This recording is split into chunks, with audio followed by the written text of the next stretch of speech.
Bonjour merveilleux et merveilleuse, comment allez-vous aujourd'hui, notre 16e jour de nos 21 jours de self-love. Alors écoutez, moi hier je suis allée au spectacle de fin d'année de mon fils, il faisait un musical faisait la comédie musicale du Roi Lion. Et c'était splendide de voir ces enfants qui ont été pendant 30 enfants qui ont été ensemble depuis reception, c'est-à-dire dernière année de maternelle, jusqu'à la fin du primaire. Et ils célébraient, c'était vraiment une célébration de voir ces enfants avoir grandi et se préparer pour s'ouvrir au collège.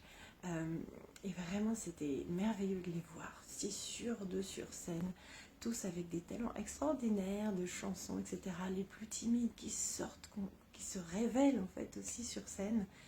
Et c'était merveilleux. Du coup, quand on est rentré, il y avait aussi j'ai une amie qui est de passage avec sa fille du Canada. Et on était en train de dîner, donc du coup, tous les 7.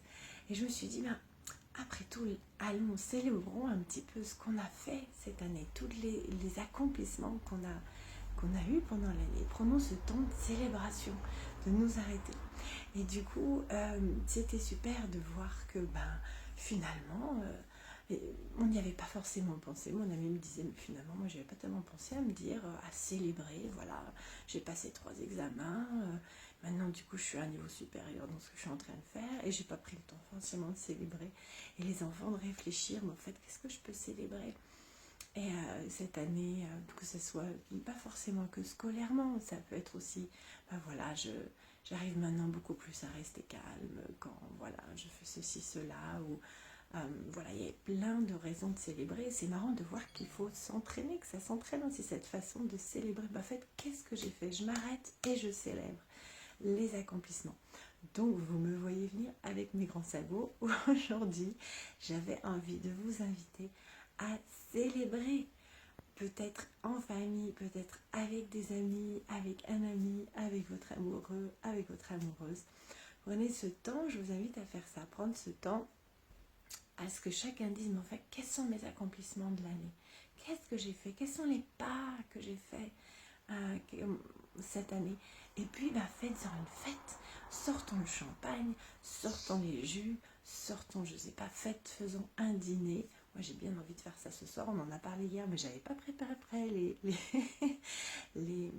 choses. En fait, non, je dis ça, mais aujourd'hui, du coup, pour célébrer, j'ai décidé d'emmener tous mes enfants dans un espèce de water park, un espèce de truc où ils vont sauter dans l'eau, faire plein de trucs. C'est un peu, faire ce treat, ce cadeau, de faire quelque chose de spécial pour célébrer notre année, pour célébrer les pas qu'on fait, et pour célébrer la famille qu'on est, et pour célébrer chacun. Voilà, en tout cas, je vous souhaite une super célébration. Allez-y à fond, célébrez-vous, célébrez tous ces pas qu'on fait chaque jour pour grandir, pour améliorer, pour chercher, pour comprendre, pour mieux vivre ensemble. Tout cet amour qu'on a en nous, prenons-en conscience parce que on le fait grandir. Parce que effectivement, vouloir grandir, vouloir s'améliorer, améliorer nos relations, c'est plein d'amour. Donc je vous embrasse bien fort et bonne célébration à vous. Ciao, ciao.